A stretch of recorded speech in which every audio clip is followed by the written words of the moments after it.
K-팝 데몬헌터스 감독이 각 캐릭터에 영감을 준 인물을 공개하면서 우리 아이돌 가수들이 때 아닌 신규 팬들 유입에 행복한 춤을 추기 시작했습니다. 최근 미국 현지 매체 포브스는 K-팝 데몬헌터스의 매기강 감독과의 인터뷰를 공개했는데요. 그녀는 사자보이즈는 방탄소년단 등 다양한 한국 그룹에서 영감을 받았다. 하지만 진우는 조금 더 특별하게 고민했다. 한국 드라마에 출연하는 배우들에게 집중했다. 진우가 한국의 고전적인 모습을 갖길 원했고 염색하지 않은 검은색 머리를 고집했다. 차은우와 남주혁이 그 모델이었다라며 고백했죠. 헌트릭스는 블랙핑크, 있지, 트와이스를 참고해 많이 섞었다고도 했고요. 이처럼 K-팝 데몬헌터스가 반짝 인기가 아니라 롱런 초대박 애니메이션 영화로 자리 잡는 상황이 되자 전 세계 팬들은 자연히 한국에 대한 관심, 한국에서의 관광 코스도 조금씩 달라지고 있는 모양입니다. 당장 마지막 사자보이즈의 유어 아이돌이 공연된 컨셉으로 그려지는 남산타워에는 한국인보다 외국인들이 더 가득한 모습이 인상적이고요. 루미와 진우가 밤에 몰래 만나는 서울 성곽과 북촌 한옥마을 역시 벌써부터 코스튬을 하고 모여드는 외국인들로 발디딜 틈이 없죠. 뿐만 아닙니다. 극중 모델이 됐다는 차은우 그리고 BTS 멤버들이 저마다 사자보이즈의 음악을 배경으로 춤을 추기도 하고 짤막하게나마 커버하며 노래를 부르며 전 세계 팬들은 성공한 덕후가 되어 환호하고 있는데요.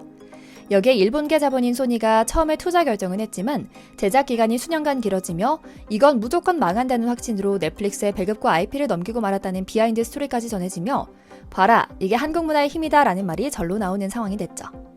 오늘은 K-팝 데몬헌터스 2편 제작이 가시권에 들어온 상황에 더해 지금 아이들이 한국어 옹알이를 하는 것이 단순히 지나가는 현상이 아니라 앞으로 10년, 20년 뒤에는 기본적인 사고방식 기저에 친한파 마인드가 심어지고 있는 엄청난 현상이란 분석까지 나오고 있는 K-팝 데몬헌터스의 폭발적인 인기, 그리고 이를 시기하는 일부 외국인들의 반응까지 골고루 전해드리려고 합니다. 먼저 잠시 저희 광화문 브리핑 구독 설정도 부탁드리고요. 캐대언에 빠진 외국인 팬들의 성지순례가 서울 여행의 새로운 코스로 자리 잡기 시작했습니다. 벌써부터 뜨거워진 관심의 서울시는 최근 공식 인스타그램에 캐대언 속 배경이 된 장소를 공개했는데요. 남산 서울타워를 시작으로 낙산공원 성곽길, 북촌과 서촌을 걸으며 한옥으로 지어진 한의원과 카페, 식당, 사자보이즈의 소다팝 공연이 펼쳐진 명동거리, 진우가 팬의 감자 핫도그에 머스터드를 뿌려준 명동 노점도 소개됐죠. 삼성역 전광판도 빼놓지 않고 꼼꼼히 소개됐고요.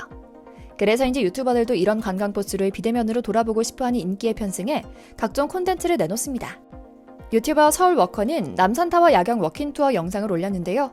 실제로 영상에는 한국인보다 외국인 관광객이 훨씬 늘어난 모습을 볼 수 있죠. 석양이 지고 야경이 시작되는 풍경을 지켜보는 외국인 관광객도 몰려있는 게 눈에 띄고요. 이뿐인가요?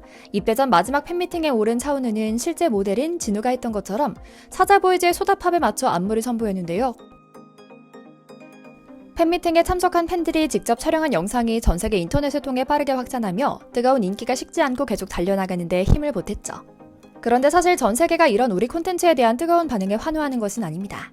한국어도 없는 영화가 어떻게 K 콘텐츠냐? 처음에 제목을 보고 웬 36 콘텐츠인가 싶었다라는 공격을 서슴지 않고 하는 외신 기자도 있거든요. 이런 반응은 뜻밖이긴 합니다. K-팝 데몬헌터스는 공개 3주가 넘었는데도 오징어 게임과 경쟁하며 1위를 달리고 있으며 애니메이션뿐만 아니라 전체 넷플릭스 영화 중 6번째로 흥행한 영화라는 타이틀도 따냈으며 음악의 경우에도 헌트릭스의 골든이 이미 빌보드 200에선 1위를, 100에선 한 자릿수 순위에 올라 혼문을 지키고 있는데 뒤따라 사자보이즈의 음악들이 무섭게 치고 올라오며 계속해서 혼문을 위협하는 창과 방패의 대결이 펼쳐지고 있기 때문이죠. 그럼에도 뭘 가져와도 욕할 사람들은 욕하기로 작정하고 욕하는 것 같습니다. 미국인들은 워낙에 다양한 문화가 융합된 나라다 보니 그러려니 하는 것 같은데 일본과 중국에서 질투 섞인 비판들이 다같이 이때다라고 누가 좌표라도 찍어주는 것처럼 쏟아져 나오고 있어 화제인데요. 심지어 아직도 일본 문화가 최고라고 울부짖는 일부 미국 연예지에서는 인터뷰에서 한국계 매기강 프로듀서에게 무례한 질문이 던졌다가 팩트로 호되게 두드려 맞는 장면까지 그려졌죠. 물론 한국 내부에도 적이 있긴 합니다. 억가들은 99%가 영어고 1% 한국어 나올까 말까인데 이게 K 콘텐츠냐? 라고 말입니다. 하지만 K-팝, K-드라마, K-무비는 한국인이 한국어로 연기하고 노래한다고만 성립되는 카테고리가 아닙니다. 한국의 정서로 한국을 소재로 사용하는 그 모든 시스템을 K-콘텐츠라고 하는 게 옳습니다.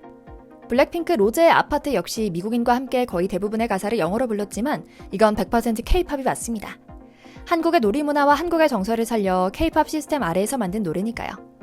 같은 논리로 태국 출신 블랙핑크 리사 역시 본인이 좋든 싫든 제 아무리 태국색을 살리려 해도 K-팝 가수로 평가받는 것처럼 말입니다. 미국 연예지의 아시아계 기자는 인터뷰에서 대뜸 무례한 질문을 던집니다. 한국어도 없는 영화가 왜 한국 콘텐츠인가? 자본이 된 일본 소니와 미국 넷플릭스에 대한 고마움이 없는 거 아닌가 하는 우려가 있다라고 말입니다.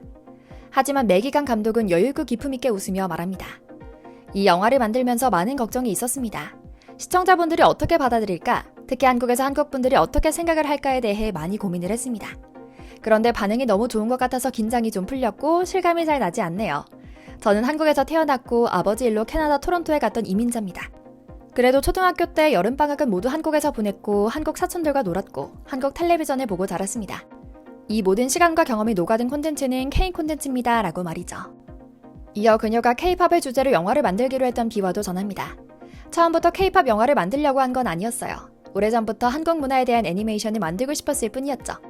특히 악귀 디자인이 멋질 것 같다고 생각했는데요. 데몬헌터는 대부분 숨어서 하는 일이다 보니 정체를 숨기기 위한 무언가가 필요했고 이때 K-팝이 흘러나오는 걸 보고 바로 아이돌 그룹을 떠올렸던 겁니다 라며 악귀 잡는 여성 슈퍼히어로의 인간적 면모를 지닌 K-팝 걸그룹으로 창조했다는 것이죠. 특히 강 감독은 원조 데몬헌터가 무당이라는 점에 대해 굿이라는 것은 음악과 춤으로 요괴들을 물리치는 것이다 보니 이 영화의 콘셉트와 딱 맞을 것 같았어요.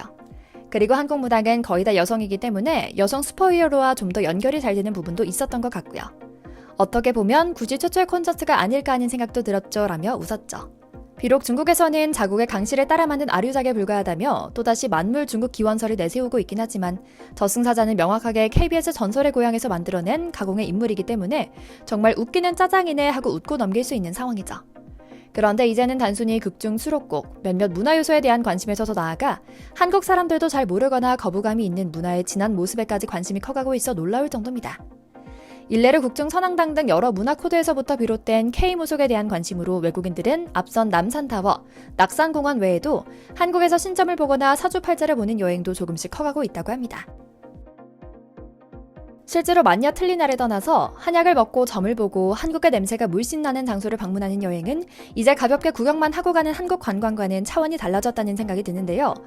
이 정도로 엄청난 파급력을 내고 있는 K-팝 데몬헌터스가 일본 소니의 중국계 임원이 보기에는 대단한 기대를 하지 못해 넷플릭스의 저작권 전권을 넘길 수준으로 평가받았다는 게 믿기지 않죠. 그리고 이제 그저 그런 킬링타임용 영화가 될 거라 생각했던 이 영화는 이제 애니메이션 영화 역사에 남을 정도로 엄청난 기록을 남기고 있습니다. 그리고 이제는 완벽하게 2탄이 제작될 판이 깔렸습니다. 저고리 시스터즈, 킴 시스터즈, SES에 이어 헌트릭스로 연결되는 헌터스의 역사, 셀린이 품고 있는 흑막 가능성과 제주도가 배경이 되는 가능성 등 다양한 이야기가 쏟아져 나오고 있죠. 이처럼 우리 문화가 전 세계 사람들에게 감동과 즐거움을 줄 수 있게 된 요즘 흐름에 감사한 품으며 K-팝 데몬헌터스2 제작 발표를 기대하며 오늘 영상 마치겠습니다. 저희 광화문 브리핑 구독, 좋아요도 부탁드리고요. 오늘도 시청해주셔서 감사합니다.